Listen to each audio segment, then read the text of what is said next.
ndanezerewe kuba ndi kumwe n'abamama n'abakobwa cyane tugiye kuvuga ibijanye n'ico Imana ibifuza ko mugabo sinanezerewe cyane no kungene sinzi umwanya wabaye muto w'abantu bahagaze imbere yacu sinzi kuko abantu bose ndabazi bose baravuganye cyari kubafasha cyane ntibagishitseko sinzi haraho batadushikiye rero kumbure tuzorondera edition ya kabiri kuko turafise abana b'abakobwa ngaha bakeneye kumva ubwo buzima kuko nimba vyarabaye gutyo kuri mwebwe uyu munsi Imana ikaba yarabakijije ni kugira ngo mukira gace abandi. Hari abana b'abakobwa bari ngaha bazi yuko urya muhungu ari shika afise amahera afise akazi keza uwo nyene we bobana mugabo mu nyuma bikaza guhindukira bikaba nabi abandi bakababesha kumbure kubera ibibazo umuntu agaprofita ibibazo vyakubaye ko kumbure ko muhira iwanyu bagufashe nabi akakwereka ko ari wazo gufata neza ntusiguze Imana ntubaze Imana kumbe just ariko aprofita intege nke zawe mugabo nyamara kuronka cakindi akeneye azoguta nk'abandi. Donc abakobwa muri ngaha nico gituma twabashize hamwe ni kugira ngo mumenye neza ko nimba mwebwe mutaragwa muri ivyo urugo si ikintu cyo gufyinako kandi aya mayidiso tuzoyagira menshi cyane abana b'abakobwa babaza ibibazo abamama muri ngaha mukuze kuko Paul yandikira Timotheo akababwira ngo abamama kuze mu ishengero bigishe abakobwa bakiri bato ibijanye n'ubuzima bwabo muri kazoza mu rugo. Rero ubundi dufise abamama bakijwe nk'aba aha nivyo bahuye na vyinshi bagahongagurika bakababrize mu buryo butandukanye barafise bagage guha abana bakiri bato ku buryo bagenda kuko urabona benshi babigwamwo batabizi. Haro nigeze kumva umungu yaramubwiye mama yaramubwiye ati ukazokwenda ukaryama n'umungu uzoje utwarinda uzobudukorera isoni kora ko umwana yari proche na mama wiwe mu nyuma abibwira umuhungu aramubwira ati mama yarambujije no ushobora kugwara umugera umuhungu aramubwira ati eraba naripimije ndakomeye ati caka ndashobora gutwara inda aramubwira ati hari ico atakubwiye tubigize duhagaze nta nduzotwara inda itwara ababigize baryamye ati none murambanda bivuge ati none imbuto zirafise amaguru yo kuduga yamubwiye gucyo nyene mugabo umwana kubera ko yari proche na mama wiwe aravuga ati ntaco reka ico naco nje kukimubaza aramubaza ati mama mbega none hamwe vyoshika naramugupresence nk'umukope wanje tubikoze duhagaze yanda wanka kuntwara noshobora kuyitwara umwana kira gutyo kuko benshi barahendwa just kumugurira ishakoshi waba atigeze bamugurira kumubwira amajambo atigeze yumva bamubwira kataca azovamo ari mu umviriza ubwiza buri relatif. Hari uvuga ko umuntu ari mwiza kuko ari inzobe abantu babirabura bagaca baje kurondera amavuta yo kwitukuza kuko bumvise yuko umuntu mwiza ari umuntu w'inzobe. Ariko nagomba ndabwira ko uyu munsi umuntu ngiye kubigisha n'umuntu Imana yarenganya abantu b'amasezerano yarenganya abazungukazi iza guhitamwo umwirabure w'umunyethiopia kazi Imana bari wiha Mose kuko Imana yabona igikorwa afise kata umvyo gishobora birigace vuga ngo naho nirabura ndi mwiza. Umviriza rero n'abantu bakuranye ibikomere bakuye mu miryango ivyo rero nivyo dukeneye ko abakiri bato d'abord rega he nabandi bamama babakiri ngaho kuko munumva ko umugabo iyo harekano bapfuye cyo mubwira ngo daire wowe wari umumaraye ariko ntiyaje muri bukijambo yatubwiye yamubwiye ati jewe ndondera wewe ivyo waciyemo je m'en fiche ariko iconzi nuko wewe je nakunze wewe nshaka wewe mugabo akantu gato akabaye agaca avuga ijambo hari bamwe baca bakomereka n'abaca bagira ikumviriza amajambo yose abantu bashaka kubabwira nta musi numwe zo kwigera b'amajambo meza igihe cyose ariko umwe gusa afite ijambo ryiza ryo kukubwira numwe gusa izina ryiwe ni Yesu. Rero matana nawe hamamenye ko ubuzima bwanyu hari ikintu kibaza abagore mukunze kugira no kubona ko Imana zanyara abagabo ubuzima sabana kandi ubuzima s'umugabo muri ko muranyumva hari gihe tubaremesha nivyo mugabo hari n'abimana bibera ngombwa yuko nyene baguma bari bonyene kandi navyo bibaho. Shaka mabwira ikintu kimwe nimba ukunda abana bikaba hari uburyo bwo gushora kuronka abana utabavyaye. Ndazi umukobwa umwe mu Pakistanese numvise ariko arashinga intahe yagize mariage nyuma y'imyaka 2 agira accident hamaca baparalize n'uyu munsi agenda muri Switzerland umugabo wiwe urumva we ko yarakome kandi bagize accident bari kumwe mugabo we niwe yababaye cyane umuganga nazara mubwira ati kuvyara vyo vyibage ntibigikunda hanyuma ubuzima bwa ntuzosubira gutambuka uzokwa mugendera muri Switzerland. Niwe avuga ati iyo kibona ugenda n'amaguru ati namaze imyaka 2 nguma manitse amaguru bama bari kubarangira ama operation ati nkumva gusa inyoni mugabo ntashobora gusohoka hanze ngo ndabe hanze ingene bimeze. Mu byo yavuze kino kinavuze ngo vyose bihera indani kandi vyose bikorekera indani. Yavuze ati naratinya ko umunsi umwe kubera iyo situation nari ndi umugabo yonta ngo ndabigishe nk'abantu kugira ngo mukomere ko ngiye kuvuga urunganwe rwa Zipora mubwiza gukomera n'igihe ibintu bitabigenze nk'uko wabishaka ubwirizwa gukomera hamukaguma wizeye Imana kuko nimba wova ku Mana kuko utarongowe, nimba wova ku Mana kuko wafakaye, nimba wova ku Mana kuko utavyaye, nimba wova ku Mana kuko umugabo yagutaye, nibwira ko utari bwahishurirwe Imana cyo cyose vyitwa ngo muri kumwe. Umugabo adahari ubuzima burabandanya. Ico gicuma rimwe na rimwe Imana permit ibintu kanaka ko biba kuko abantu harige dufata ibintu kanaka tukabigira ibigirwa Mana mu buzima bwacu. Iyo tubigize ibigirwa Mana ivyo nivyo Imana idukura imbere kuko Imana yacu itwikundireza mu gufuha. Mumpe amen kuko uyu munsi vraiment naje ndi decide kubabwira ukuri kose. Uyo mudamu yaravuze ikintu kimwe kidasanzwe aravuga ngo maze kumenya ko ntazosubira gutambuka, ntazosubira ku umugore akomeye kandi ko ntazovyara, nagize ubwoba bw'uko umugabo azonta. Ati mugabo Imana iramfasha ati kuko mama wanje n'umuntu asenga, nico gihe ntaba njyamye ku gitanda yarambwira kambwira ngo naho tudatahura ibiriko birakubako ico nzi ni kimwe nuko nimba utapfuye ukaburiho Imana igufitiye imigambi myiza. Ico kimenye sinzi ivyari vyo mugabo igufitiye umugambi mwiza. Ico gihe nawe yegereza Imana imuha gusirimonta ubwo bwoba kuko kimwe gituma dukomereka, kimwe gituma tubaho ubuzima tutobayeho n'ubwoba butera ubuzima bwacu bitume ngere tugwanye ubwo bwoba mu buzima bwacu. Yarafise ubwoba bw'uko umugabo azomuta, ataravuga ngo n'igihe yonta nditeguye kuvyakira kandi nkazomwandikira ikete ryo kumushimira igihe twabanye no kumuhezagira mu rugo rushasha agiyemo. Iyo ni resolution yifatiye. Ishaka bikubari bambwiye ko nazovyara, namenye neza yuko hari abandi bana batawe bataza abavyeyi babo nabo babirizwa kugirirwa ubuntu bwo kuronka uwo bita mama. Aravuga ati nigiriye inama yuko nimba nashoye kuvyara zogenda muri orphelinat fata ujya mwana bataye atagira se atagira nyina abayeho ari gutonyene ndamugira umwana wanje, nina mwadopta azomuhamagara mama, zomuhamagara umwana wanje kandi bose mu muryango bazomenya ko ndi mama wiwe. Uko niko ashoye gusirimonta ubwo bwoba. Aravuga ati uyu munsi naho ndi kimuga ndushije agaciro kanini abantu bafise amaguru akwiriye, abantu batambuka, abantu bafise ingo. Ati uyu munsi ngenda mu isi yose shingino ntahe ubuzima bw'abakomeretse bugatabagwa. Uyu munsi ngenda ahantu mfasha abantu. Ati uyu munsi isi yose irampurumbira onirantumako kugira ngo nshobore gutangwa témoignage yanje. Ati ico umuntu abakeneye kubaho ngaha mu isi kugira ngo yumve kanezero n'igiki nuko abaho afise considération muri société.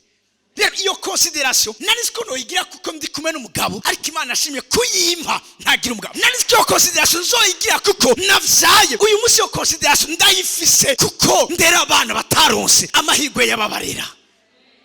Nacu dashobora gusirimonta mu buzima bwawe. Nico gituma ubwirizwa gukomera. Uburyo Imana yaremye umugore nivyo ngiye kubabwira. Umugore arafise ikintu umugabo adafise. Urafise ikintu abagabo badafise. Hamwe umunsi Imana yohindura ibintu kavuga ngo uyu mwaka wa 2020 abagabo nibo bazotwara amada, abagabo bose twoca twiyahura. Mu vy'Imana turemanye navyo nivyo yaraduhaye ingabirano zo gukeya, yaraduhaye ingabirano zo gukora, yaraduhaye ingabirano zo kugira amayerekwa manini, yaraduhaye ingabirano zitandukanye. Mugabo zitaduhaye ntiyaduhaye kuba abantu bashobora kwihanganira ibagerageza kandi babaza umwanya munini. Nimba umugore ashobora gutwara inda amezi 9 atajyamo uko ashaka, atajya ivyo ashaka, acira ahadashaka, hama finale akagera ahagira wa mubabara kugira ngo wa mwana aze. Si nivyo gusa agatangura kurara amajoro, umwana akarumatwa akamenya ingene abwirizwa kuvyifatamo. Mugabo ubu vyarahindutse. Kera nta mugore yavyura umugabo ngo fasha guhendakiza umwana, ariko bakinogira bwati umviriza sinamwivyaranye muhendagize nanje njyame hama nandaza kukugombora. Ibihe vy'ubu ni special. Ariko wa mwana w'umukobwa nyumviriza, wa mwana w'umukobwa uri ngaha unyumvirize, wewe ntubikore gutyo. Ndabisuyemo wewe ntubikore gutyo. Nimba uwo mugabo wawe agukunda bizomuvamo. Muga ntumubwire ngo umviriza sinamwivyaranye je nyene turagabura amasaha. No. Mwitegurire kuba abantu bo kwihanganira imibabaro. Kuko mbabwira ikintu kimwe, mumbabarire sinigakubwira ngo ndabafrate, ndabwira ngo muri Kristo Yesu nta mibabaro ihari. Oya, muri Kristo Yesu nakubwira ngo imibabaro irahari, ariko ikiryoshe nuko iyo turi kumwe nawe tuyicamwe neza. Muri ko muranyumva? Rero ubu nta myanya igihari, mwabana bakobwa mukinga mwagira amahirwe mukamukibana n'abavyeyi banyu, mukamukibafise, mubegere, mubagira abagenzi banyu, mubabaza ibibazo. Tuvuge ngo jebo ngo vyige wendi ko ndakwigisha, wewe ugifise umuvye nutaba umufise uraza ndafise abo nzoguha bazokumfashiriza. Nico gituma nabahujije uyu munsi, mubabaze ibibazo vyose mufise, kana mu baba mama ntagikira kimwe mubahisha ngo nabana ngo baracari bato, mubwira ukuri. Kuko nimba yarashoboye gufata ingo kwake Mwami Yesu Mwami n'umukiza, akaba ashobora guparticipa mu ikorane nk'ibi, si umwana washobora no gusanga azi ivyo utazi. Kino gihe ni generation knowledge, ni generation connaissance, bafise ama information abaruta. Mwebwe babe hafi, vugana nabo, kuko benshi ikibatumye bakunze guhusha nuko bataronse abantu mu buzima bwabo babacira agace. Ariko uronse nk'umuntu nka Ardine, umunsi tuvugana naramajije none ikintu wumva udukora mu kigire, ati je unyegeranirize abakobwa, tugiye kubikora Ardine, unyegeranirize abakobwa, ndakeneye kuba umviriza. Twarakuranye kandi twaba kwibarabara rimwe, nimba ari umukobwa urumva yarasharamye ni Ardine. Uyu munsi yo ndamubona yegeranye impuzu ntende, ibintu birahinduka, arafise ico kubabwira. Mbabwira ikintu kimwe, icyiza cy'abantu barabaye mu bintu mbe n'ivyo nuko bobo ntibavuga connaissance, bavuga experience. Ora abantu ntibakeneye ama connaissance, abantu bakeneye ama experience. Mubegere ibi umva batubifye nga mwabana bako. Oya, tugiye kubitegura habi ibibazo, aba mama ndabazane, abo muzoshaka ibibazo byose mushaka muvyandike ku dupapuro, tubironderere inyishu. Yo, babigisha ingene mwambara nk'abana bakobwa bitegura kuja kubaka. Muri ko muranyumva? Babigishe icyitwa mode na christianisme. Yo mana yanje, mbabwira ikintu kimwe, uyu munsi abakobwa ivyo Yesaya yavugije byarabaye. Uyu munsi abakobwa nibo benshi kuruta abahungu. Murambabara ku nkuru mbi ndababariye, ndabisubiyemo. Uyu munsi statistique zirerekana yuko igitigiri cy'abana b'abakobwa kiri hejuru cyane kuruta abana b'abahungu. Bisigwa ngo nimba kimwe cyose kibiza kuronka ikigore cyacu, hari bizobura ibigabo vyavyo. Muzorabe ni wanyu n'imiryango mike, abana b'abahungu usanga ari benshi. Je mu muryango mvukamo ndi umuhungu je mu bakobwa bane, n'abandi n'abana. Iki nikikwereka yuko urabona iyo munyumvirize abana, ndahera ku bakobwa ndagaruka ku mama, munyumvirize neza, muri ku isoko muri benshi. Mwanyumvise? Muri ku isoko muri benshi, aba barondera ni bake, namwe mubashaka muri benshi. Bisigura iki? Iyo ibintu ari byinshi ku isoko, igiciro kija kimanuka, amakaprisi y'abakiriya acaba menshi. Arakubwira ati none ahantu ngabanya kuraya. Bisigura iki? Ico gihe iyo bimeze gutyo birabasaba kuba abantu b'ubwenge. Yo, mbabwire kera twari tuzi yuko abeza nibo baja mu ngo, mugabo uyu munsi twagiye kumenya yuko intungane n'abantu bamenye ingene bitwara neza bakaba abanyabwenge, uyu munsi nibo baja mu ngo. Ubwiza bashaka kuguma buri mu bijanye n'abafise iyo bataha. Uyu munsi bose barabimenye, ubushira mu rugo si urya w'amataye, kuko amataye arahindagurika, yavyaye arahindagurika, yonsa arahindagurika. Aba mama none ukusukuri ndiko ndavuga, ugira mwebwe mama Jackie kera wangana gutyo. Mwabana bako yo ingo kwanza ingo, emwe amaraso yanyu Imana izoyambaza, kuko nababwiye kuri kose mwabwiza kumenya. Bamwe mwanka kurya mutabuze ivyo murya ngo mukeneye uburinye ingosha. Yo ndabira dufise dutaye economique, nizo riko narondera. Nimuhaguruke, ndashaka uno mama muramubona, nimuyumvire ko umunsi umwe ushobora kungana gutya. Umunsi umwe ashobora kungana gutya, kandi yo ntibimubuza kuguma ari mwiza, kiri sympathique. Muri ko muranyumva? Hari umunsi umwe wo kwibaza ko ungana gutya. Ashobora kuba yari munsi yiwawe. Rero ntimuzokwama muri uko muri. Umufilosofe umwe yaravuze ngo tout change sauf le changement. Byose birahindagurika. Uyu munsi bihari, nari murabibona. Uyu munsi ibintu birahindagurika, isi ni stable. Mwabana bakobwa nimugira ubwenge, mwiyegereze aba bantu. Urumva kuko muri kuragenda n'abandi bantu muri generation yiwawe ntacyo bizogufasha. Connection mukeneye mwebwe nk'abantu bakijijwe mubizi yuko mutemerewe kurya ambiance ko mushaka no gukora ivyo mushaka mwe mwarakijijwe. Mwebwe ubuzima bwawe mubwiza kubworyanta mubwiza kugira intumbero. Egera aba bantu. Egera aba bantu. Mubasa impanuro zose. Ufise umuvyeyi mugana kare ubwo bwenzi. Ntagire ivyo bahisha. Kuko ari gihe baza ngo uri umunyabwenge ariko ugasanga warihenze. Uyu munsi ngo mavugana mu mwanya mutoya cyane. Urunganwe rwa Zipora, vuga ngo urunganwe rwa Zipora. Uyu munsi ngo mavuge ino personnage yitwa Zipora. Sephora mu gifaransa. Ubuzima bwe kuko Sephora arafise amateka yiwe. Kandi amateka yiwe ni nka yabenshi ngaha.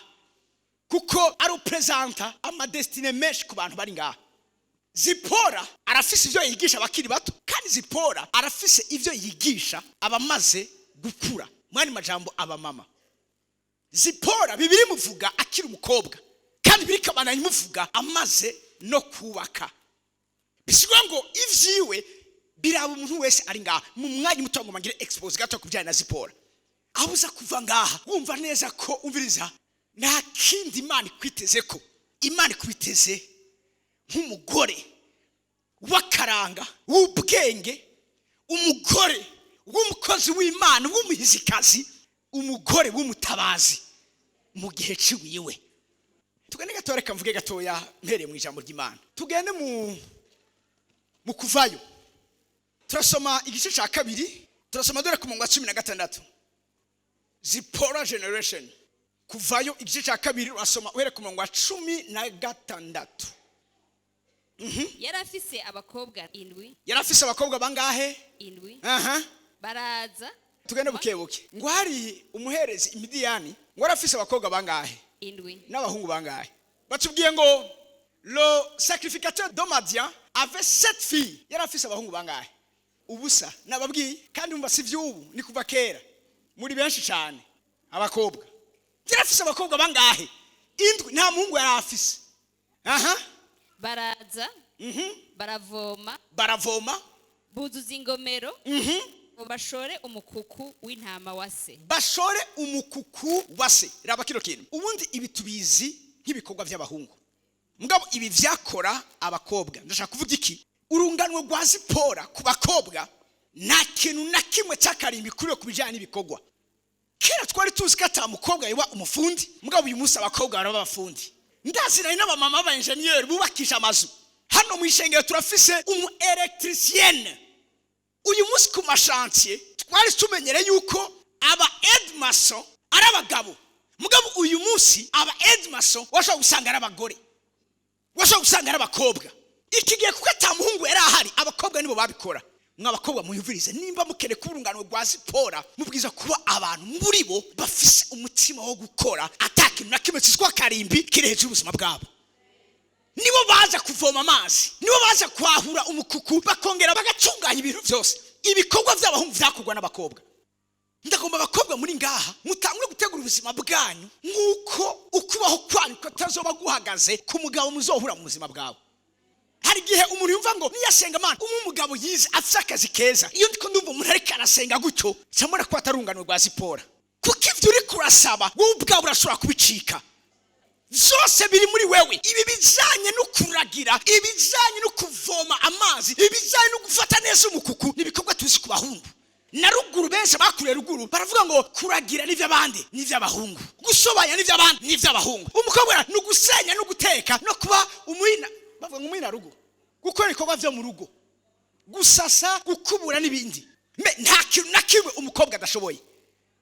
Mukure munsi neza yuko mbuza kuba abakobwa bari libre, abakobwa bari épanoui, abakobwa bari indépendante. Uyo muhungu aza kukononera ubuzima ngo nikora afite ama diplome mani wowe ni wosura kuyiga ukaronka. Urunganwe rwa Zipora muri bimwe biranga Zipora urumva naramwize ko cyane bihagije. Ndinzira mu birimi bitandukanye igihe burayo iki ameye ibitandukanye kugira ngo ndonke uyu muntu yitwa Zipora Imana yabonye ko atawundi yo umufasha wa Mose. Uwo birivuga ko yabaye umucunguzi w'igihugu cya Isirayeli. Kuko imbere yuko Imana imumuha Imana yari izi gikogwa. Imana izoguha umuntu bivanye n'igikorwa yateguye. Nicyo gituma ukene mu buzima bwiwe n'umuntu mubona bimwe mw'abana bakobwa. Hari abagize amayerere muri aba mama bariko barabashingira intahe bagiye gufatana n'abantu bamwe badakijijwe, abandi umva bati je nasenga mugabo byari byangwe ndaja mu ntege nke. Izo ntege nke babayemo mwebwe muri ko muragira ubuntu bwo kumva no majambo bukumbe ntibaronse amahigwe, mwebwe muri ko murayaronka ntimupfishe ubusa ubuntu bw'Imana buriko buratangwa ku buzima bwanyu. Birashoboka munyumvize neza, birashoboka cyane ku buzima bwawe ushobora gutangura ari buto mugabo kavamo ikintu kinini. Ntukeneye umuhungu afite amafaranga menshi, ntukeneye umuhungu afite amashuri menshi, ukeneye umuhungu Imana yaguteguriye uko yoba ameze kose, kuko uw'Imana izoguha. Nimba uri igifu Imana izokurondera igifu musangiye ubufu kugira ngo muce mujana, ntabajana bataraganye, niko Yesu yavuze. Nayo umukobwa umwe byaje amaje gusomera aba mu bwigobeko bw'isuba byose, ntagira amashwa yari yose, ntakangwa n'ivyo ari byo byose, aradi cyakeneye. Muri ko muranyumva, we akeneye kwinjira mu rugo akorera mu Imana, apana urugo kugira ngo yambare neza asayangane agira iki. Abakobwa barabikora byose, bari independent.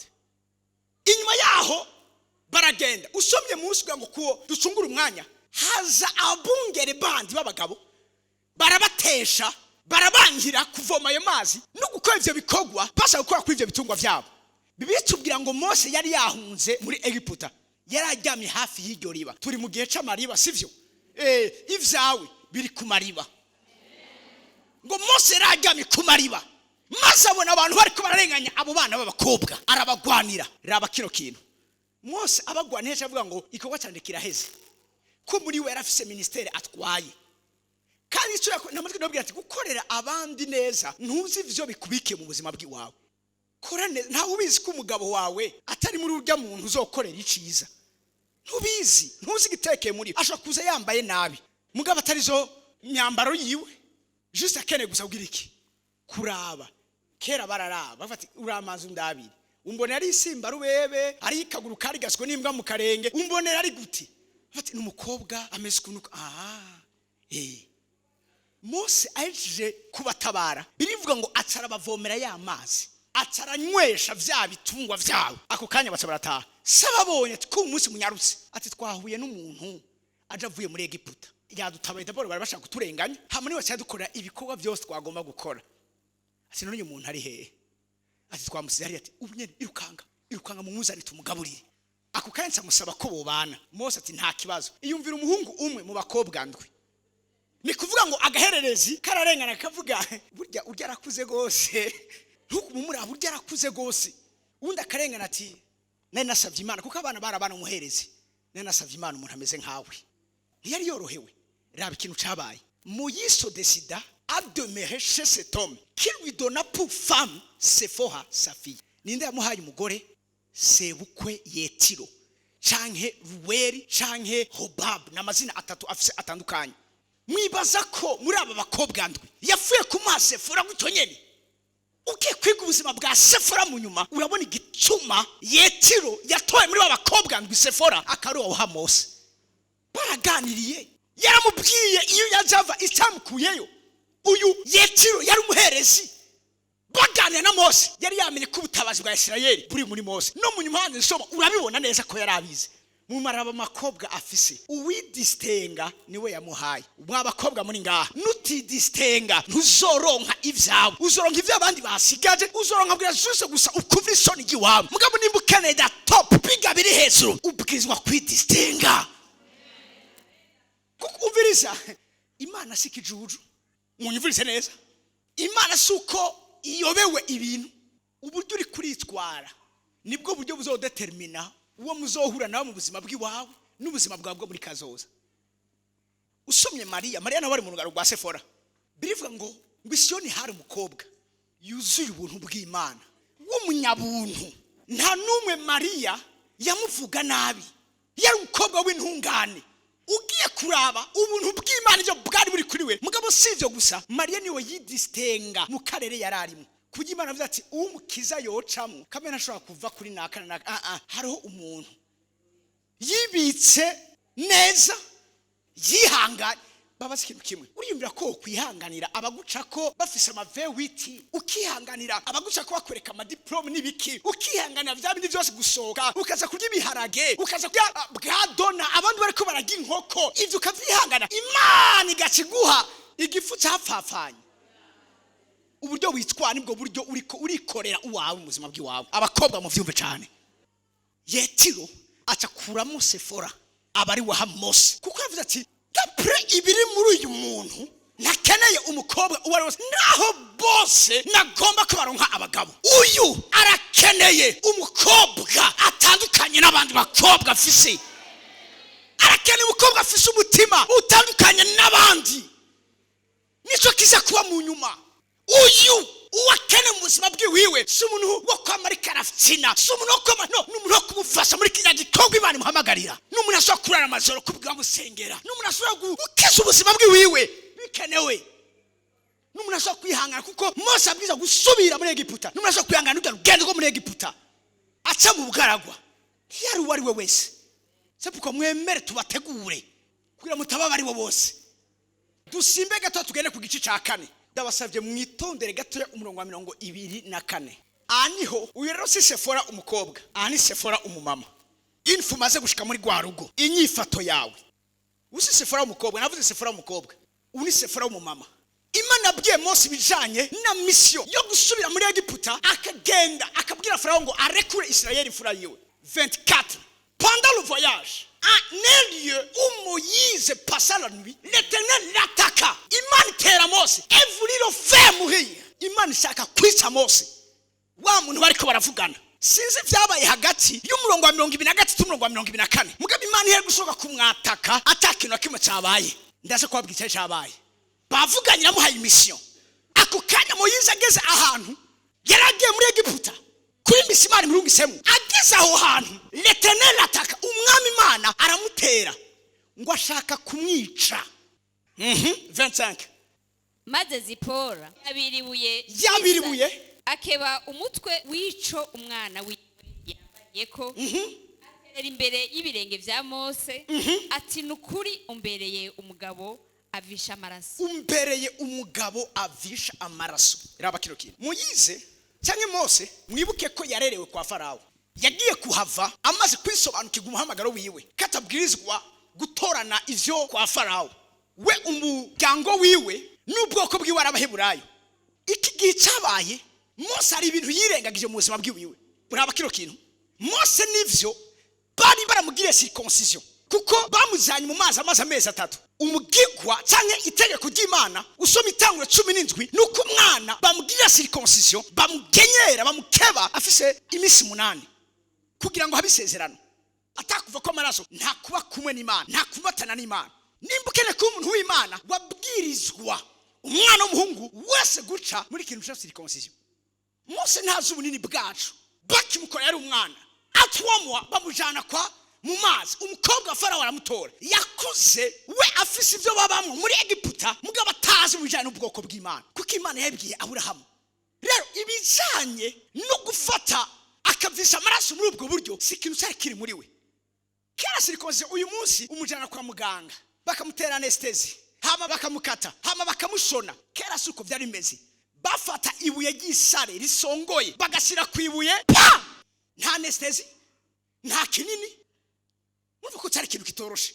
Mose arahagurutse, Imana imuhaye mission ikomeye. Iyo mission Imana ari business ko ntaso kwiresha atamanze gusiga ko zisezerano n'abana biwe yari amaze kuvyara. Raba kino kintu ico Zipora akora. Zipora ubundi zina Zipora mu gihe bari ijambo risigura inyoni. Zipora abonye Imana ije kwica Mose, nta namwe mbona avuganye na Mose, nta namwe yavuganye n'Imana. Akukanya bazipora bafise sensibilité spirituelle ikomeye ku buryo bumva icyo Imana ishaka itavu ishaka. Bamenye umwanya wo gusenga batabwiwe gusenga, bamenye umwanya wo gukora Imana, gutangira Imana, bamenye umwanya wo gukora urusengero, umwanya wo kuzana amasugwe batababwiye ngo bari bayazana. Abonye Imana imwatashe, akukanya afata umwana wiwe mukuru amusira kwibuye. Mose vyari vyanse, mugabo kwanga kuvisha amaraso y'umwana wiwe, Imana rigiye kuvisha amaraso yiwe. Zipora mwumvirize neza muri we afise ubutabazi bwo gucungura Mose. Naho Mose ari umucunguzi, Zipora n'umucunguzi wa Mose. Muri ko muranyumva? Nico cyabwiye ngo mwebwe murakomeye cyane kuruta twebwe. Uwo abantu bazi ko ari igitangaza, we igitangaza arazi katariwe, kuko ubuzima afise abukesha Zipora. Ako kanafata kada kabiribiri kavuyeko agatera amaguru ya Mose. Abantu bavuga ko yafashe sex ya Mose ashyira kayo maraso. Mwana mazam uririye niseza n'umwana wawe. Ako kanse aramubwira ngo umbereye umugabo havisha amaraso. Parce que sinari kuvisha amaraso y'umwana wawe. Iyo ntabona Imana igiye kuvisha amaraso y'wawe. Cyatuma Imana avuze mu itanguro ngo si vyiza ko umugabo aba wenyene. Mwebwe mudahari si vyiza ko tubaho. Wamubizi ko muri wewe ufise ubucunguzi, ufise ubutabazi. Iso twadashobora gukora, Imana we yaguha ubushobozi bwo kugikora. Raba cyabaye ku murongo wa 26. En éternel lo laissa. Imana ireka Mose. Yamurese kubera iki? Kubera iki gwazi Zipora akoze. Hamwe uyu munsi mu kwitahura nk'urungano rwa Zipora, hari ibintu Imana yorekeye uburundi, hari ibintu Imana yorekeye irishengero ryacu, hari ibintu Imana yoretse mu miryango yacu. En éternel lo laissa. C'est alors qu'elle dit Zipora époux de sang à cause de la circoncision. Kumabwire ibiranga urugano rwa Zipora mu buryo bw'amatire. Ariko murumva ko umucunguzi wa Abisirayeli ni Mose, ariko umucunguzi wa Mose ni Zipora. Muri abacunguzi b'abantu. Nemvuze ngo muri abacunguzi b'abantu. Nta mwanya mfise wo kuvyinjiramo. Abagore batari bake bakijije abagabo babo. Abagore batari bake batabaye ingo zabo. Baruze kuko nabari mu rungano rwa Sefora cyangwa Zipora aba umucunguzi wa Mose. Raba rero uyu muntu ingene Imana imufata. Uburyo Imana wewe ikubona. Iyo umaze kwinjira mu bijanye n'urungano rwa Zipora uba mukora umbone. Genda guharura 12 gora ku murongo wa mbere. Miriyamu na Aroni banegura Mose kubwe munyetiyopiyakazi yabiriye, kuko munyetiyopiyakazi yari yaramwabiriye koko. Baravuga bati mbega Uhoraho avugisha Mose gusa, tweho ntatuvugisha. Uhoraho aravyumva. Kandi uwo mugabo Mose yari umugwaneza kurusha abantu bose bo mwisi. Ako kanya Uhoraho abarira Mose na Arone na Miriyamu ati nimurenguke uko muri batatu, muze mu ihema ry'ibonaniro. Nuko bararenguka uko ari batatu. Uhoraho amanuka ari mu nkingi y'igicu, ahagarara mu muryango w'iryo hema, ahamagara Aroni na Miriyamu, bombi baraza. Arababarira ati nimwumve amajambo yanje. Asangwa muri mwebwe hari uwo mvugisha, jewe Uhoraho nzomwimenyeshereza mwiyerekwa, mvugane nawe mu nzozi. Ariko umusavyi wanje Mose siko bimeze, ayoboka mu rugo rwanje hose. Uyowe twamwa twivuganira mu kanwa n'akandi, mfoboye ntafinze, kandi ishusho yanje jewe Uhoraho arayibona. 9. Maze uburake bw'Uhoraho buraziriringa, arivumbura. Cya gicu kiva hejuru y'ihema kiragenda. Miriyamu aca gato. Bavuze ngo maze uburake bw'Uhoraho buraziriringa, arivumbura. Ninde yivumbuye? Bari umuntu w'Imana Imana ashaka kwivumbura. Hari ibintu ukoze ko Imana isha yivumbura. Imana yivumbuye ngo cya gicu kiva hejuru y'ihema kiragenda. Miriyamu ataseseka imibembe yera nka sheregi. Arona mukubisa amaso asanga yasheshe kw'imibembe. Arona bara Mose ati ndakwinginze mwami wanje. Ubu n'umwami wawe. Ndakwinginze mwami wanje ntuduhore ico cyaha, kuko twagize ubupfu tugakora icyaha. Ndakwinginze yoye kumera nk'igipfuye gihwereye kivuye mu nda ya nyina kiriko kirabora. Umviriza Imana akumubabarira, nivyo yaramubabariye mugana akantu yakoze. Ngora aramwishura ati iyaba se yamuciye amate mu maso gusa ntiyo maze iminsi 7 amaramara, niba mugane inyuma yaho mushagaje amara iminsi 7 aheze abone kugaruka. Iyaba yari papa we yamuvumye amate ntiyari kumara iminsi 7 areka amaramara. Nibi navyo kora ko yakoze ko badakora. Mbabwire ikintu kimwe, ibintu ugire ngo vyavuye ahandi suko bapinga Mose, ofete bapinga Sefora. Mwumvise umurongo wa mbere. Mose bari bamuzi ko amagabo n'Imana, uburyo yagarutse muri Egiputa, uburyo Aroni yaje guhura nawe, Imana imubwiye ngo ndamuzanye umutabazi, bari babizi. mugabo bamuhoye ubundi ni shari rya Miriyamu kuri Sefora, amashari y'abagore. Sasa iki kintu Imana ikibakize, kuko urungano rwa Sefora ntirugira amashari abo basangiye igitsina. Nimba ari abantu ba mbere bankana na bamama, niga kuzo kuba umukobwa n'umuhungu bapfukina mweke bari basanzwe bakundana bagendana naye bagenzi, kenzo usanga n'umukobwa ku mukobwa n'umumama ku mumama. Ibi rero byabaye kuri Miriyamu, byongera biba no kuri Sefora, abagore babiri, amashari y'abagore. Mose basabaza kumushyiramo. Mose ntiyapfuye gutora Sefora gutyo nyene. Sefora yari afise ibiharo bikwiye, kode Mose yarakereye kwaje gutabara ihanga ry'Imana. Mwibuke ko n'ubuzima bariko barabona kuri Mose, nibazi ko Mose abukesha Sefora. Base baraza, uyu muntu yibabuse akarongora umunyethiopiyakazi. Babwira ikintu kimwe, Sefora yari mu Africaine, yari umunyafrika, yari muri Ethiopia. Base baraza, Mose Imana ivugana nawe d'ailleurs yarongoye utari mu bwoko bw'iwacu. Mugabo byari shari. Sefora natari mu bwoko bw'Imana, yaramenye uburyo yitwara ubuhizi bwe bumwinjiza mu bana b'Imana. Ivyo urashaka kuvyegukira, ivyo abantu kavyegukira. Abo bariko baragira amashari ko yaparvenye kuva mu rindi hanga, Imana ikamwemera.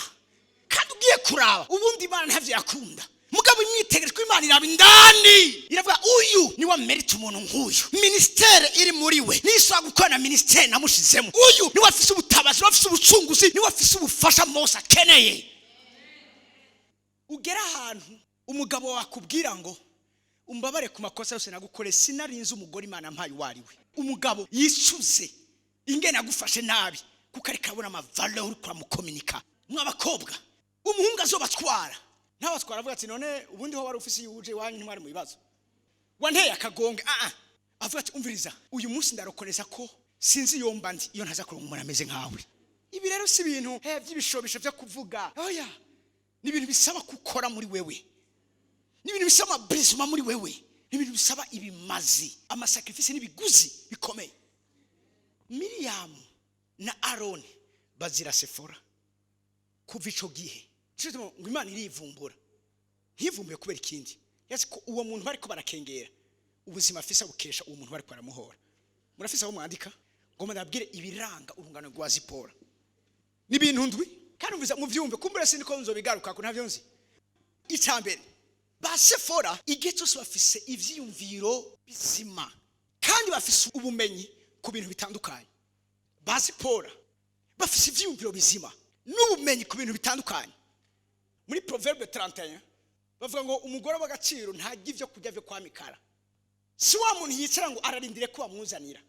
Ba Zipora so kubameze, bavyuka kare bakarondera bagataha bizicuya hari ico bazaniye urugo rwabo. Mbabwira ikintu kimwe, noneho abama muri ngaha murabizi, bimwe byatumye babaka agaciro nuko babona ibintu byose mu birondera kuri bo. Umuntu yamarika araguha misi yose azogera gukengera, sivyo?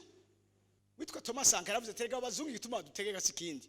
None ivyo kurya byose turya nivyahingurira uwabo, nibo baza kudufasha, nibo baza kugira. None birumvikana yuko umuntu akugaburira abwiza kugutegeka. Mbabwira ikintu kimwe, urungano rwa Zipora rufise ivyiyumviro n'ubumenyi ku bintu bitandukanye.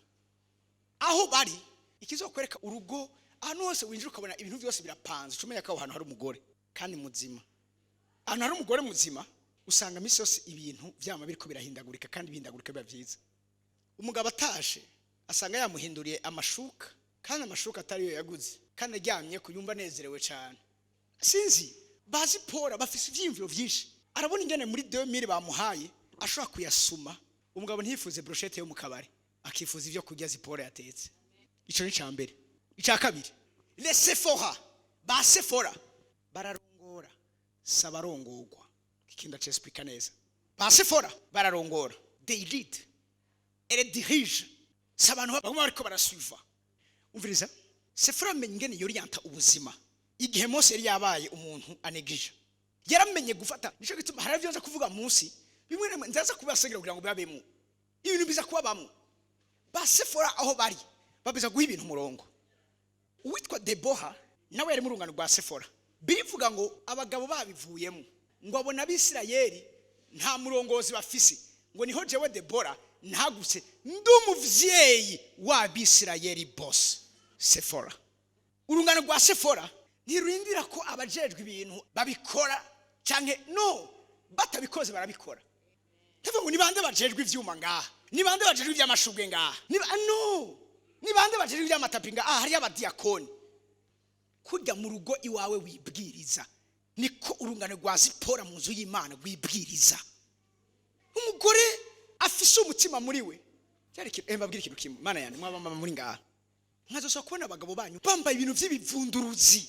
None uyu muntu mugabo uraberewe, akari mu mutwe gahuye n'akari ku isakoshi n'akari ku kirato gahwanye n'inzara, mugabo we wamurese araza. Umugabo munyumvirize neza, umugabo yigishijwe yatojejwe naho yokena ari yaranje uburyo bwose umugore waguma asa neza, kuko arazi ko ubwiza bwiwe n'umugore nawe yigishijwe ari muri urunganwe ari yaranja afuma agenda agafata ideni cyangwa akagurisha yari afise. Umugabo we ntagende n'ibivunduruzi. Muri ko muranyumva? Aje ngo mugabo apotre aho naho rega wongere uko bazikara abakino gihe, abakera baratugora. Mufise ubwenge n'ibindi mwamukeneye murabironka, nimukoreshe burya bwenge nyene mubambika impuzu nziza, kandi umunsi yaje azavuga ati muraberewe. Aje ngo mbe ngo hajya ngo bijya ngo abikuye he, azoja kubwira abari aje kumusumira. Bazipora n'abarongozi, ukabona umwana wawe aravuye muhira yambaye yo abafise abana bariri ngaha, ngurumva ngo no apotre ngo ufate ngo nivyo abana babashaka, sivyo bashaka, kuko bo ntibazi ibyo bashaka. Zipora n'abasaba uruhusha, wamwe ati subira mu nzu wambara impuzu gukwiri imbere kuza gusenga. Ngo yabana vraiment no kubaho umwidegemvyo, abo si bazipora. Urungano rwa Zipora ntirutanga umwidegemvyo ku bintu bidahishubahira Imana. Abo bana bariko baragenda bambaye ubusa, ntuzi ivyo bariko barakwega n'imyuka bariko barikwegera. Hama bazobazana ibibazo muce muvuga murendera wamubwiye iki, agataha amasaha yose ashaka. Kizire Bazipora barashiraho urutonde, amasaha yo gutaha ku mwana w'umukobwa naya, kandi abagenzi bawe j'exige ejo mu impose abagenzi bamubwiza kubamenya. Uwo ntakubwiye ko ari umugenzi wawe nimbuga itaha ngaha. Musumwe sinibuka ko yari yaga ariko ikijuranje twa yaga cyasaze mirakiza kumbaza kibazo kubijanye n'abana, ingene abavyeyi turera abana mu ndero y'abantu bakijijwe. Kubega umwana aremere gukora ibyo ashaka, umwana gitaha mu nzu yiwandi ntiyemere gukora ibyo ashaka, kuko abo nibo Bazipora. Zipora ntiyatinya kuvisha amaraso, yabonye Imana ije kwica Mose afata umwana wiwe ikibiribiri atera amaguru yiwe, aramwe ngo mbere umugabo avisha amaraso. Ivyo Mose atakoze we yarabikoze. N'abantu muri bo meme n'ubusakivye ubuzima bwashaka kubusakivya, aba nibo Bazipora. Umwana ariko arakunanira, hama ukene kurungana rwa Zipora, ukene kuzezwa ishengero, akuvana muhira yambaye ko ashaka, atamasaha ashaka, akora ibyo ashaka. Nimba gitaha umviriza abana muri ngaha, mwemere kuregwa, kuko nimutemera kuregwa namwe abanyu muzovyara ntibazobemera ko mubarera. Uyu munsi mpora numva umu grand sœur ari mu Buganda atelefona mama akamubwira ngo iyo tubimenya uyu munsi mwe byose batubwira nivyo tubamo. Kuko arabwira nta mwana umukobwa agira saa moya ataravyuka, nta mwana umukobwa ava muri adashashe igitanda. Ngo mama ngivyo nivyo iwanyu, mwe mwakuze nabi, mwe mwakuze mugowe, kwebwe mugihe cyacu dusaba abakozi ababone n'ababoyi. Uyu munsi aramubwira ati iyo tubimenya tukabikora ivyo yababwira we yarazi kuba ubuzima ntivyama biri kwa kundi. Iyo babaresha babwira ko bariko barondera ipapuro muzosha muja kuba hanze, mugabo hari igihe abushikana mu rugo kubwa dosi itagenze neza agacaja mu mpimba. Utateguwe kumenya ingene witwara mu bihe vyiza no mu bihe bitari vyiza urahasigara. Nico gituma hari ama principe y'aba mama ba kera uyu munsi abo ntayo bashaka, barakubwira ati umupfasoni n'ukenyererako. Yana navuga n'umugabo ngo cyangwa ngo umugabo wanje gusinzi, umugabo arambye ati none jewe je nambuzi ngenda mufata ngo yangu nawe nyine ngo abibona ko sinzi ababibona. Namubwiye nti umviriza uzoze ndakwereka bo muyaga kirago ati n'ugukenyererako. Ubu bamututsa acabishira kuri statue, haruraho wewe yaranyumije yaciye yarojisira umugabo wiwe kugira ngo aca birungikira abo bavukana bumviriza igene umugabo wiwe amubwira. Pega bakino gihe cyarigiye mpora nibaza eske aba mama bacu batubyaye abanyina aba imyaka bamaze mu rugo abakino gihe bazoyimara sindababesha. Muri ko muranyumva, reka twibandanirize. Ndabizi ko byarigiye muzonshimira. Basifura bararongora mu bwenge ntibanezerwa nuko ama bariko barakurikira. Ica gatatu Elles ont des personnalités fortes et puissantes. Bafise ama personnalité akomeye. Umviriza bazi Paul. Yapfa guhutishwa n'icyo cyose. Ngo umugabo yambwiye nabi. Umviriza ama personnalité ari forte. Sakariko kose. Ndagiye, ndatekeye nuko ufise yuje. Bavuga ngo ntazibana zidakomanya amahembe. Ivyo birashobora ahashaka kukubwira nabi. Cyo kimwe nuko ashaka gukubita. Cyenda za pastor bakubita abagore ba. None atarabohoka arakwabiza nyene. Mugabo wowe uzi kuri Zipora ni wowe kugira iko kumubohoza. Ni wowe kumubohoza. Personnalité ziri forte kandi ziri puissante. 4. N'abantu bafise mu objectif bariko barakurikira. Pasiporo barafise intumbero z'ubuzima. Nafa gukoresha cyo cyose. Barafise ikintu bariko barakurikira. Mwacumvise? Icya 5. Bari créative, courageuse et déterminée. Pasiporo n'abantu bakreya. Nabo badafise amafaranga yo kuja gusumira muri New Look. Arazi nyene umupira ashobora kuwambara nk'ijipo. None ivyo ntavyo muzi. Umupira wo hejuru arawambara nk'ijipo itagira ipasura. Agatambuka bakomaze hewe wakaguriye hehe mbo ati vraiment no kubwira vraiment sizi vraiment ko bishobora ndagusavye sha uhambarire kumbe ntibazi ko yambaye umupira wari waragize ikibazo hejuru ko mwahefa atakibazo cari gihari acha ukoresha hasi bari creative bazi Paul barakreya arazingena creya style umugabo muri bike vyiwe canke muri vyinshi vyiwe arizingena agira utuntu sico gusa bari courageuse kandi bari determine ico bavuze ngo barakora baragikora. Rero ivyo ngomba mvuge ibi bibiri vyanyuma biheraheza vyangoye ingene ndabishira muri iyi list mugabo nteza kubabwira kuko ndiko ndavuga n'umwana rwa Zipora kandi umwana rwa Zipora ugiza kubwirwa ukuri kose. Ica 6 bazi Paul bari aggressive. Bazi Paul bari aggressive mu Kirundi barafise amanyama meza. Mwavyumvise? No babwire hari ibintu bugi kintu cyose hari umuntu uguca bugufi kwiwe gushobora kuba ari bwo bwibone bwiwe. Ndasubiramo hari umuntu guca bugufi kwiwe ari bwo bwibone bwiwe. Ndabisigure yohewe muraberewe sinzi nizo ntege nke dufise yose orgeye hari umuntu agerageza guca bugufi kugira nyene ufete yifese voir ubwo n'ubwibone ufete ni kugira ngo umva nyene bamumenye kuko yarabonye adugije umunwa hejuru ntibazomumenye barawumurusha benshi rero kugira we ashobora kwidemarka ifokashahora mugabo ntahoze guca bugufi kwe nibwo bwibone bwiwe. Hanyuma mwumvirize kino kintu umumama canke umukobwa atemera gupfa gukoreshwa ivyo ari byo byose adatahura bamwe bashobora kwibaza ngo n'ubwishime hewe bite uwo n'umuntu ntimuvugana ntimumenyeranye just ngere bakubonye niwe muraramukanya agaci permeta ni sawa twoje gusangira ryari bano cumubwira ngo yamurakoze mubwira ati dusangira wewe nkande wewe duhuriye kuki isho karivuga ngo urishima mugabi byari nako ndavugana n'umumama umwe arambwira ati écoute abantu bose bamuzi yuko position arimo ari kwera ubusambanyi yagiyemo hama umunsi umwe agenda muri mission nkuko abagabo bamenyereye iyo bajanye n'umugore umwe cyangwa umukobwa umwe urumva ntaronka amahoro baguma ariko baja kudodora ku cumba umwe wese arindira ko ari wataho bwa nyuma kuko afise ibyo bababonamo arambira ati apotre twaragiye muri mission hama batangura kuza kumbara ibirofa ndabwira nti plus jamais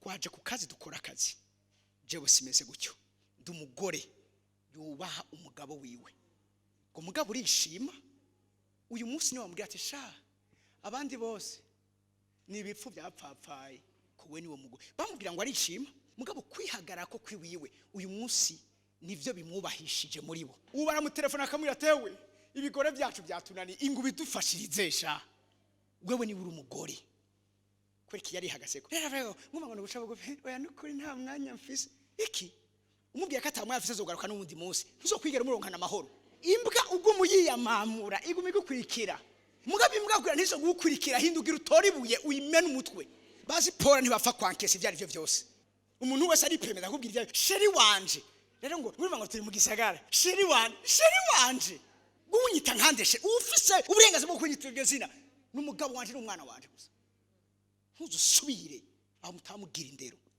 n'abakobwa mwe muri ko muranyumva shushu bite niza akwita shushu nkandi kandi rero ngo urakijijwe ngo nugusirimuka nukuguruka nuko umuntu ari cool bari aggressive iyo uje gutusha ku bintu by'agaciro byabo bari aggressive set iyo yo murankura mbara umuntu muri kumati umviriza gira amanyama meza yejejwe umviriza reka no kantu ndakavuga mu gifaransa hanyuma cyo nagashira mu kirundi les Sephora umviriza ngene bameze et sont parfois têtus virgule fier itagatatu impatient bari têtu bari fier kandi bari impatient bavuze umuntu ari têtu n'umuntu atumva aho yazirikiye naho nyene mwanyumvise aho yazirikiye naho nyene ari têtu urabona twebwe turi byaremwe by'intege nke ndababwiye ko muri byaremwe by'intege nke ngo niko birivuga ibivuga kuki we ntucari mu cy'intege nke Sephora murumva ko icyabaye ikiremwa cy'intege nke yabaye Mose ntiyabaye Sephora yabaye icaremwe cy'inkomezi niwe yatabaye ubuzima bw'umugabo wiwe ariko abubu naho umugabo we bagize ntafata defense yiwe ahubwo ntaco yobona reka naje manda mugemurira iminsi mikeya oya bazipora ntibameze gutyo bazipora barafuka ubwambure bw'abagabo babo nababo bari tete bari fier yabonyene kandi bari impatient emabwira ikintu kimwe kigaragaza Sephora ico dangirije ko umusefora yageze imbere y'Imana ntahava Imana idakoze ivyo akeneye nico gituma n'Imana iki konse y'abantu ati nimba mukeneye ko ibintu ndabikora nimugende murondere abagore bazi kurira abo ntababonye nta na kimwe zo kwigera nkora kuko umugore ageze imbere akarira azi cagomba ntumuvana imbere iyo niyo force mufise iyo niyo force mufise rero ibi nivyo bintu ndwi turashaka kubisuramwo icambere bafise ivyiyumviro bizima n'ubumenyi ku bintu bitandukanye barazi ivyunguka n'ibihomba barazi aho gusumira hazimbutse n'ahazimvye barazi melange y'amavuta bakora barazi ko bisiga bakamota neza kuruta bisize zimwe ziva mu Faransa n'ahandi bafise ubumenyi ku bitandukanye nikambira yisize ntumubona ko yisize kambira ica kabiri n'abarongozi ntabwo bariko barakurikira nk'intama oya iyo baje babwiza kuba bahazi ica gatatu niba hutishwa n'ivyo ari byo byose bafise ama personality ari forte ica kane bafise intumbero y'ubuzima ica gatanu bagize mu gifaransa creative tukivuga gute bararema umunsi umureka nababwira ikintu kimwe umwe yarambariye ngo nagiye kubimenya ntevye ingene ubumbira umutwe umwana ntagire umutwe mubi ngo umwana ari ukuntu aba mama Imana ibaduhezegirire umama yarambariye ati umwana ntavyo namenye ati wazovuka nawe uzomvuka nafise umutwe urabi ushaka utumbere ushaka ati umwana hagiye akiri muto uramubumbira utunwa ukatwegeranya ubundi acarabwira umwana wiwe ngo mwana kubabona mugaburira neza ati nukurya bibi atoya ho ni wo kiri muto aterega mwana abazokurondera kubera ubwiza ufise ati none haro bihuriye nibuma ati atubwiza mwana buca mu kanwa aba mama ba Sephora bari creative ku rugeze rwo hejuru abakiri bato muramwavyumvise muri abazigere babigenza barafise utuntu impuzu yarenze umwana ntibayita hari ukuntu ikireka kubipinjama igacibatruwa kara rien ne se perd rien ne se barasigene babigenza bari creative bararema vraiment ivyo kujya barazi ngene babirema umuntu akavuga ndiko ngibiharage cyangwa ndiko njubwishaza akagira confusion kwera ivyo yaremye naho gacuja ngaho nguzo office abakozi ngo baza kugutekera menya guteka anyubukije akantu kamwe nagiye kumuramutsa mu Buganda ndi mu bikorwa by'Imana yari bwagire mariage arakiri mu ishuri hamwe namwe nje naje mu Buganda kandi shaka ndakuramutse hama candahazi mu mwanya ari karantera inkurukumbe ari karantekera hama canzanira ibintu ndiko ndageje numva ndiko ngi inkoko kumbe si inkoko ndiko ndarya yafashe ateka amagi mu isosi kiya kintu cera ndagekenyeje numva inkoko nkamubwira nti inkoko iroroshe kumbe niko njya amagi y'amajana 2 creativité rondera ubu wumva mu bisama telefone reka kuyaja ko murondera gusa gusuma urusaku rw'amastati y'abantu nibiki nimugende mugira amaroshershe ingene bateka ingene bagaburira abantu ntibavyibuhe nk'ibirogorogo nimwige ibintu byinshi bari courageuse kandi bari determined, bihaye gukora ikintu baragikora. Yesu ashimwe. Muri kwa mugore na wa mu camanza gabitanye, hewe yaramubereye ifuro ry'igiti, mbwe yatumviriza kandi ngo mugabo abantu bose baramuti, yaravuze simva. Umugabo agiye kuryama agatora amabuye agatera, ati wari katera ninde? Ati ni wa mukecuru. Ati kwirukane, ati ngira yasaze, akagaruka. Yesu ni wavuga ati none kugira uwo muntu azoronka amahoro, nazo manuka akamucira ubanza rumukiza kugira ngo nawe amererwe neza. Bari determiné, ntibapfa kugenda gutyo nyene. Oya, muze mubaze na wa mugore w'umunyashunemu kugira ivyigwa iyo bigaruke, niwe yagiye imbere y'umwami aramubwira ati ivyande byaremeze kunuku. Hano wagiye kuvugira umugabo we kwa Dawidi Abigayili. Abo nibo rungano rwa Sefora. Mbabwira ikintu kimwe ndangiza, abagabo bahanya babafise, abana banya babafise, n'abafiance banya babafise, murafise ubushobozi bwo kubagira ico mwifuza, murabishoboye. Ndafise umukobwa narongoye muri biblique mu Kibenga, ubu n'umudamu. Umunsi umwe twagiye kura wundi mudamu wundi, urumva yari promotion yanje, twakoranye ko bavyimana muri groupe biblique. Hama rero atadutera inkuru y'umugabo, yari afise umugabo wiwe yiga iskamu. Hama murazi ngene bavuga ngo abasoda bambara. Hanyuma kandi yaranakuze, bahurira mu ishengero. Rero we Imana yamubwiye ati kajya kana kari kakiri gato, kagikizwe ati kajya kana nahara kana gato kari ko kazokubera umugore. Hama mu nyuma heze imyaka baza guhura, ico gihe yabibonye afise uwo mwana yafise imyaka 13, umugenzi wanje afise imyaka 13. Hama baza guhura ageze muri seconde, urumva amaze gukura afise imyaka nka 17. Mu nyuma rero bahuriye mu ishengero, atega bya bintu birashobora gukunda, mu matangura kumwegera. Umunsi umwe aramubwira ko amukunda nibiki. Hama rero abo mwana agenda yibwira abagenzi biwe batewe nakasha yaje kumbwira ngo kashaka ko tugira projet. Bagaca bamubwira ngo yo ngo naka ngo turiko turabona ngo twasohokanye n'abatipe bacu bari chic, ngo nawe nguri kumwe n'ujya musirikare wawe ko yo ngo mbega ngura amaze kubona ingene yambara. Aho ntana ya bisi yabagira yava muri scam no kuri bomberje n'amaguru agataha n'ayandi. Umva hari gihe bahurumva yakorofye yagize, urumva nyene ko ntihari umuntu wo kwifuzwa. Mama wa mukobwa aravuga ati no kuri jewe nawe nibaza ko nawe nyene biravyo ubona ko bidakunda. Babagenzi barakamucumita. Hama umunsi w'Imana yamubwira ati ariko naho umwanka nujya nyene. Tonega Mana kugira ngo base abagenzi bane hazamuntu kire n'ingiriki. Imana ati ingo dukorane, ndakwigisha ingene zipora yitwara. Ati muri ya mahera iwanyu badandaza ibitoki, amwe mama wahora azaraguha, uzoza uragenda umugurira impuzu. We nashoye kuzigurira ariko uzoza urazimugurira. Abo umuhungu mwiza.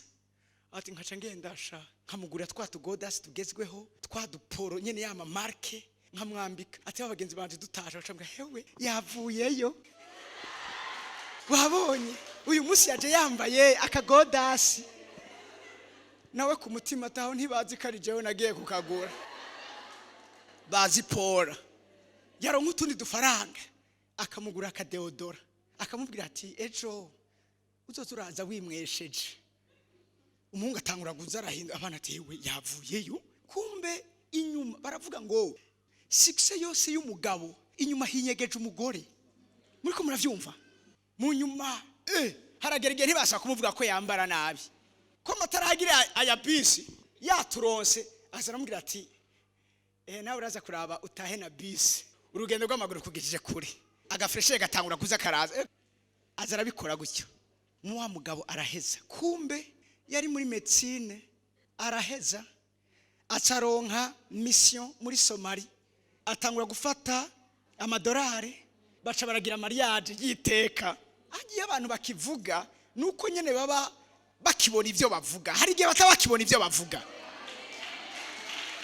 Atangura kurira indege, atangura kumubwira ati sheri ingo tuje kuruhuka quelque part. Agaca afata selfie, ubu ni harakimutera isoni, bari kuri airport puff, agatashira kuri statue. Ati yewe mugiye ati tugiye kuruhuka shanu umushinga naye wanje. Ati uyu munsi ndabaca ko bambaza ngugiye he? Ati tugiye kubakisha inzu ya kabiri ngaha. Ati ubu ngo harabagira ubwo kumbwira ati mbega muri buki byo twahora tukubarira. Ubu ni ho mengo mbabwira hari abantu babasuko basa kubera ubuzima bari kubarabamo. Ubona umenga arapinze, kumbe se ugupinda. Umunsi yatanguye kurongo tumeze neza, utunyama dukatangura kubuza. Nta muboga arazoba ngana we. Bazi pora barazi ngene babashira mu ihinguriro bakabakoramo ico bashaka, bakabapresenta abantu ari abantu b'icubahiro. Imana ishimwe cyane. Ninde muntu yumva muri we ariko araba metanoia, ivyumviro biriko birahinduka, ariko abona ibintu gutandukanye nuko kari yahora bibona. Ivyawe biri mu kiganza cawe. Haleluya. Ntaco bitwaye, sinirengagije ibibazo mushobora kuba muri ko murabamwo, ariko mwibuke bazi Paul ico bari kuhajezo, bafite ama personality akomeye, barazi kwihanganira ivyo bari kubaracamo, ko barazi ko bazosohoka igihe cyose ari abanesha. Just bakubirenge vy'Imana, ivyiza vyose vy'Imana ivyifuriza wewe, ibishakira wewe. Ico badashobora kuguha urashobora kuciha, badashobora kuguha amajambo meza y'urukundo, ugenda ahantu uyibarire, uyibwire, uyiyandikire. Imana ishimwe cyane. Imana irabashaka nk'urungano rwa Zipora, ushobora gukiza ubuzima bw'abacunguzi. Icyo ukeneye kibwira Imana, kimenyesha Imana mu gusenga. Umunezero wabuze mu rugo rwawe urashobora kuwucreya. Hari ubana n'umuntu akaguha ibikomere kuko nawe n'ivyo afise mu buzima bwiwiwe, ariko uyu munsi warashaka kudesida ugakira, hamukamuha umunezero azokugaruka ko mu nyuma.